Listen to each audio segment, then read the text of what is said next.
Manunggal Nusa Mangsa, manunggal Rangga Budaya.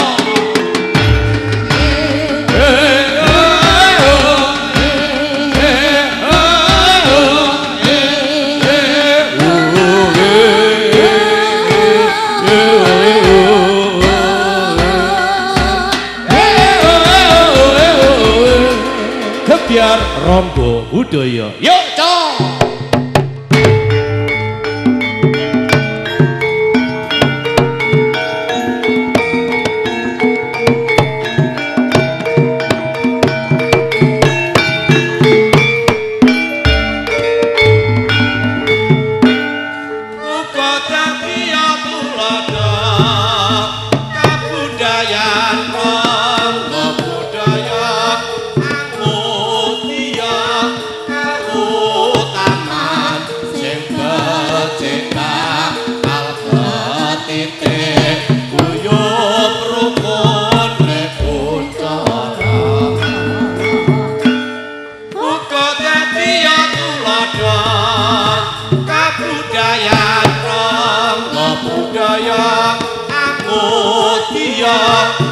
Kautaman sing becik bakal ketitik guyub rukun Trekucara.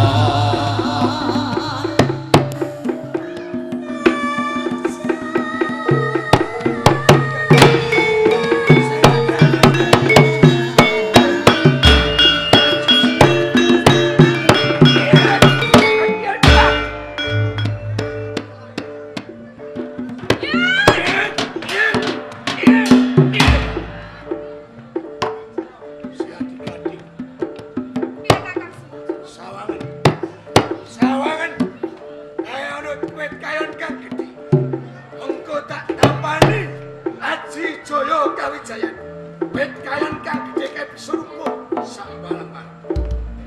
Ayo, rewangono sing Gading. Mat! Iya!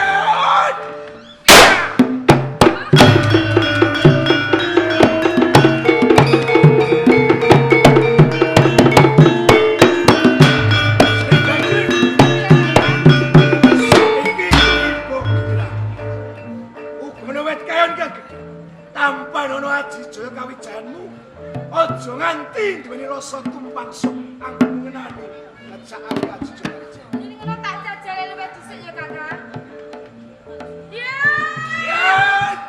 Apa to Kakang sampeyan? Sing mantep. Angger ngecakake aji Jaya kawenjen sing mantep. Wis sampeyan iki ya meneng bae. Ya.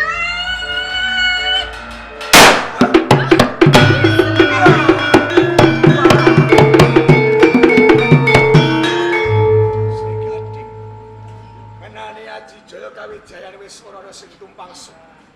Wit sakmono gedhe mbok tampani Aji Jaya Kawijayan wejangane bobor si pamengger. Wit kae bisa rubuh. Yen ngono kasektimu padha kelawan pun Kakang. Yen ngono Sri Gading pun Kakang tresno karo kowe sekali.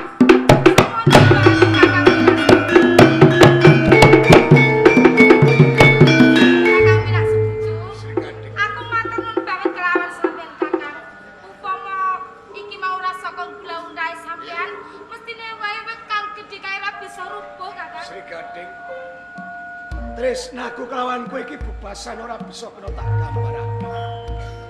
Tak ibaratake ana ing pucuke gunung. Padepokan gambir sekethi. Tengahing gunung kaya ana telaga. Tengahing telaga kaya ana kembang mawar siji kang lagi megat. Anggonku urip ana ing jagat raya bebasan. Pateng dedet lelemengan.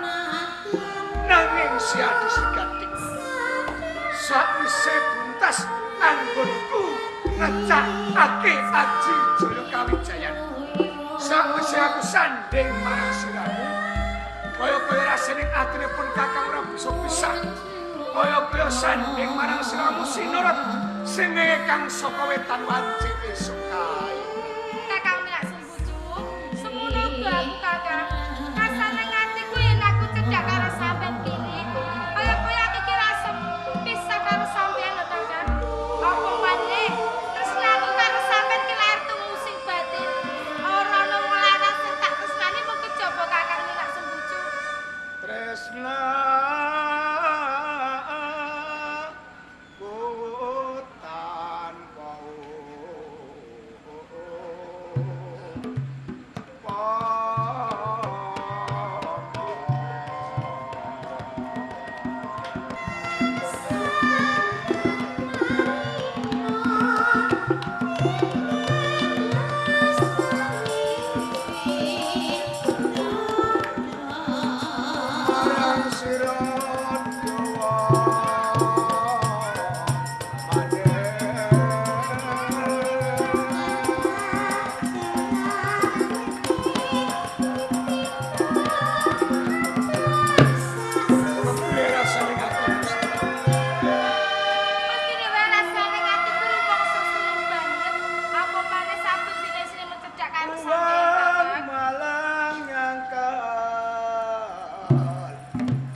Apa siramu kepengin bali ana ing padepokan Gambir Sekedhi?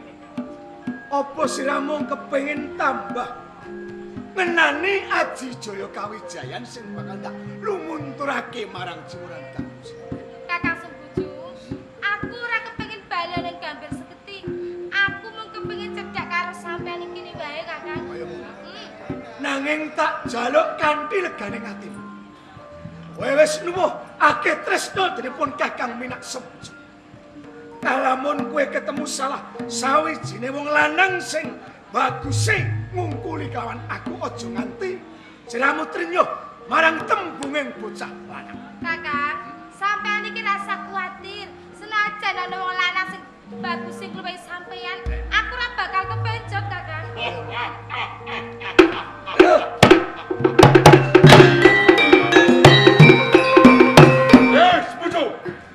Sri Gading tak salah. Kuwi tarpe. Sebulane wis ngerti. Minak Sembuju antarane Sri Gading. Ya. Wong Sandi. Wong dandan sesingklon. Yen pancen ki wong lanang sing sejati, kowe wong lanang sing sekti. Ayo, lukarono topengmu yen kepengin kowe njaluk dening marang katresnanku Adi Sri Gading. Setuju. Ojo semanggi. Kowe welekan saka Gambir Sekedhi. Nek paja Sri Gading tajal ae. Nek kowe jimat kemat. Lagi ono ing sajaning Tentu ake oleh papan kene wong Sandi antarane murid Bobo Pamengger ono ing padepokan Gambir Sekedhi. Parat. Sing ati-ati, Kakang. Parat. Mati. Mati wong Sandi.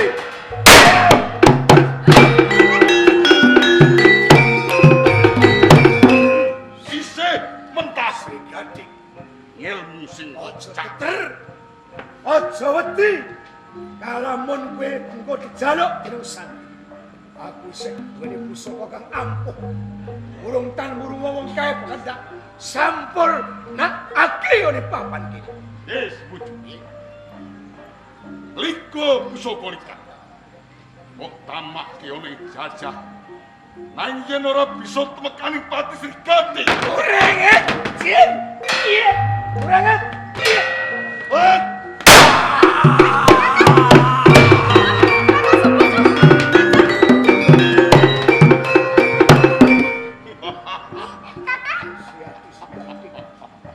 Yen ono dina iki, kowe dudu jodohku Sri Gading. Ora, Kakang. Yen ngono kowe dene iki jodhone wong Sandi kae. Aku ora bisa karo sampeyan, Kakang. Aku ayo kok, Kakang. kene Sri Gading. Ora. Senajan to aku kapupuh ono ing madaning Aji Jaya Kawijayan. Nanging tekad ati ora bisa pisah karo Sri Gading. Nanging sadurunge mati saka tanganmu, mergo aku ganduli Sri Gading. Sapa tenane pawon yen pancen wong lanang sing arep jaluk dening katresnanku Sri Gading. Loh, guru.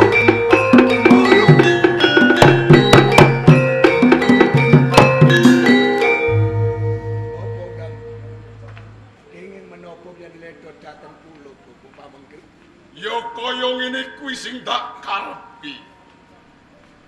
Setuju? Yen ngono ora luput, nggonku glewentah. Nggonku paring sesrepan. Jaya Kawijayan kanuragan. Aku sing balungkan deling kulit tumrap marang jiwaraga. Jebulane kuwi wasis lan kuwi tanggap apa sing dadi piwarah sarta ajaraning.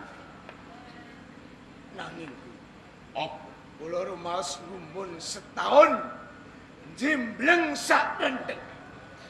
Kenging menapa kula sampun nampi dhateng wejanganipun Bapa Resi Pamengger. Kenging menapa panjenengan jajal-jajal kalih Minak Sembuju. Menapa panjenengan sampun boten tresna dhateng Minak Sembuju. Menapa panjenengan kepenyeblataken kula kalih Adi Sri Gading jalaran kula tresna kalih Sri Gading. ora pisan aku ora duwe panjangka. Lair batin aku tresno tumrap marang kowe sepi. Nanging apa sebab aku nodi sepiro kasekten sing tak weleke tumrap marang kowe. Ya kaya ngene iki. Pantes lan patut yen to kuwi nguji tuwuh kelawan wong sing gawe lara ati. Bapak Pamanggir, Apa? lamun kula pejah, lamun kula mati, ngiras pantes kula ngungkepi bumi ana ing padepokan Pamanggir Jalaran, kula mboten gadhahi sedulur utawi kadang. Ora sebuju pripun? Tenane kowe duweni sedulur. Sedulurmu ora wong kire pacu kiling bali-bali longan. Nanging sedulurmu jumeneng dipati ing Blambangan. Nanging emane nggih, Emanipun kados pundi Bapak? sedulurmu dipati Minajinggo ing Blambangan wis tumekaning pati. Sampun pejah.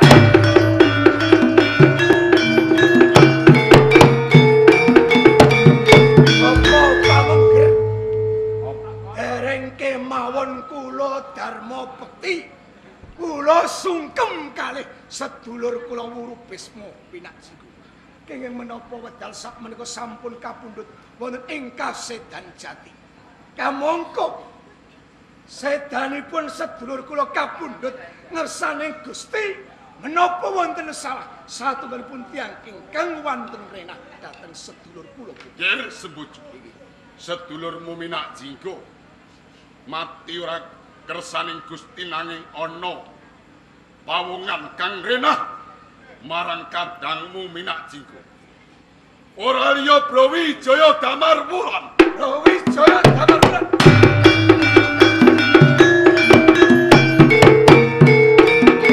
Brawijaya Damarwulan menika tiyang saking pundi Bapak Pamanggir?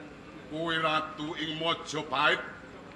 Merga dheweke ora ngrumangsani dilabuhi kadangmu Minajinggo. Alam geger Majapahit ana lakon Kebo Marcuet Balilo. Kuwi marang sapa kang bisa nyekel anane Kebo Marcuet, gedine bisa mateni, bakal diswat-suwitani si Subasiti ya kencana wuwu. Ning iwah semono durung kelakon malah dipitnah sarta dipateni kaya ngono kuwi Nalendra kang ora wicaksana, ora adil babar. Yen ngono ora seranten, Brawijaya tak cilik.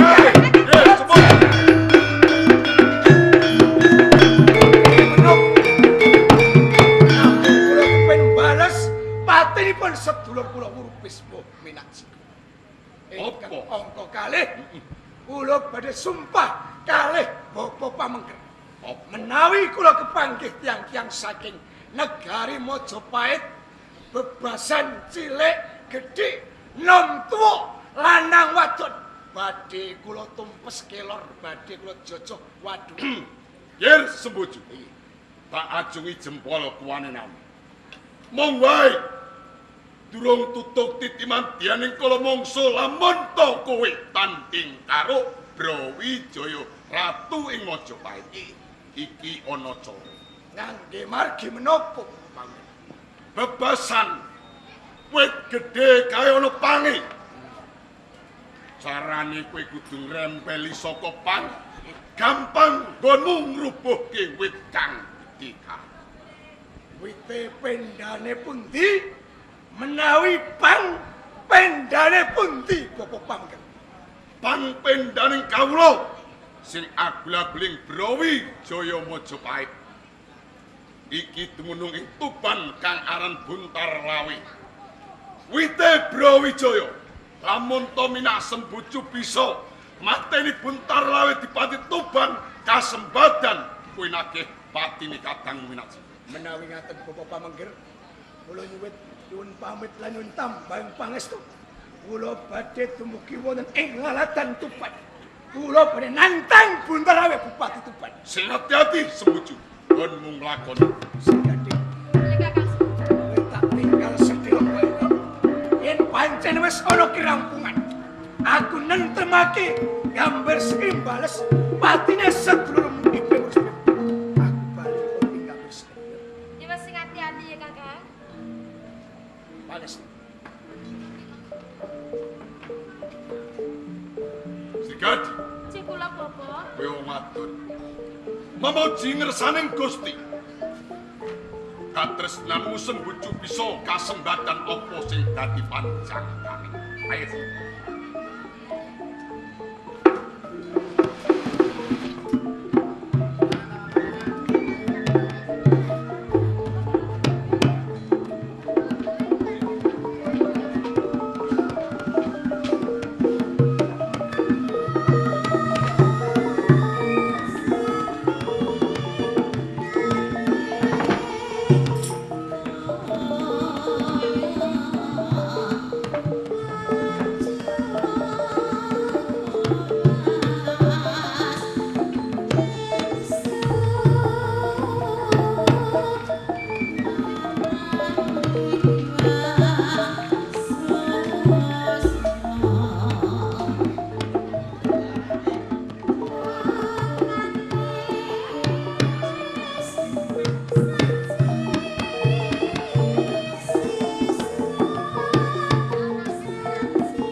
tansah marpa moring sukma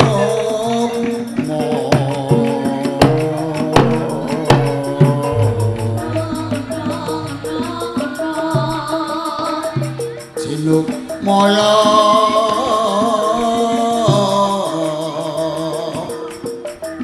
winaya ing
supeng raksa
jake ana menungso sing semedi menyang ing kene. Yen ngono menungso iki bakal dadi tadah kala mangsaku. Yen kaya ngono menungso iki bakal sungsang. Bakal sungsang panas panas.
Kakang wis mitungkas kelawan siap.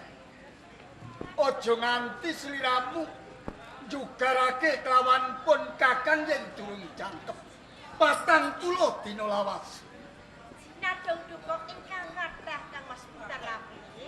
Ing sekawet kula ngantos njugaraken anggen panjenengan nopen sumet.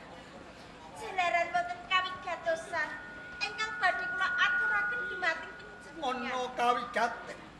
Ngantos kula pancen perlu lajeng mungging pun Kakang gelis apa wigatine matur kawan pun Kakang menawi katemben panjenengan pikantuk nawana Kang ngono niku monggo inggih tampi Kang Mas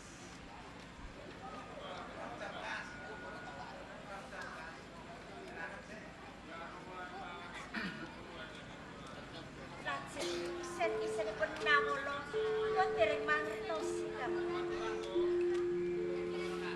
wiyosipun nang tintoko katurur dumateng amanti pati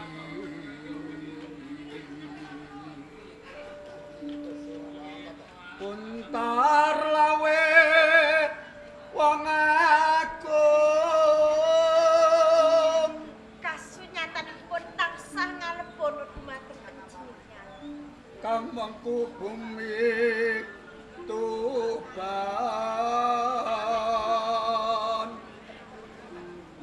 sinu yutan mring kawula nipun dasar satyun jentara turasing sang aner pati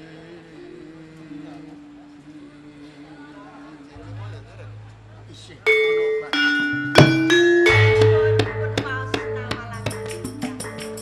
murang kota yen siradata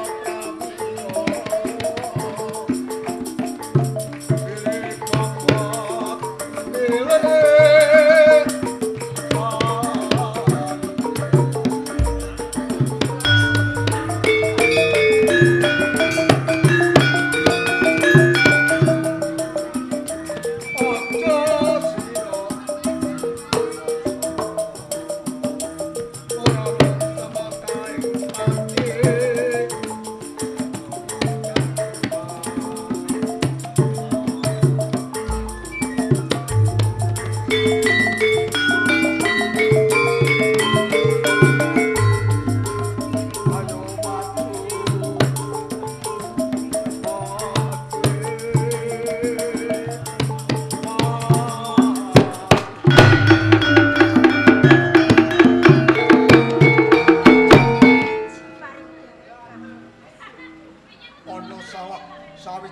manungsa kang nantang lawan pon kakang Ki Ajeng.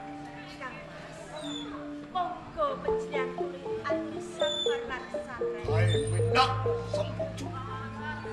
Nantang lawan pon kakang. Aku njaluk pamit adepane. Kang Mas Putra. Wis kula boten golek dumating panjenengan iki. Menawi panjenengan badhe nyanyi perang. Menapa panjenengan keman dumateng kula? Kula sampun garpu sepuh Kang Mas. Seliramu iki garwane prajurit. Prajurit kudu nengenake marang kapraning negara. Iwakake marang kapribadi. Mula saka Ki Ajeng. Aku jaluk pamit. Aku jaluk pamit. Kang Mas Putra.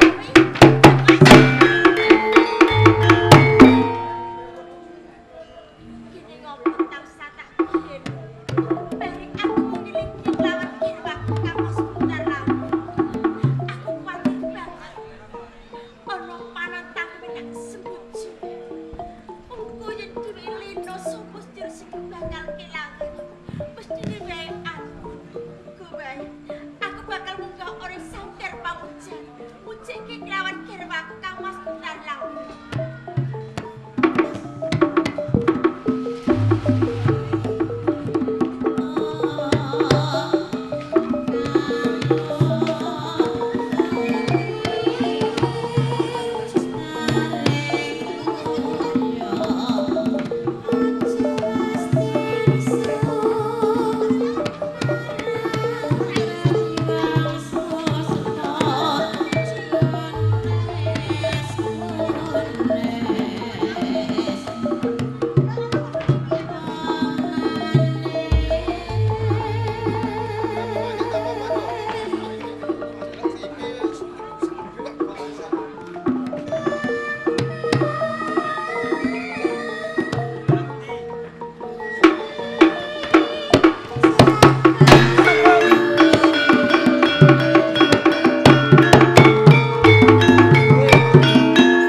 Oleh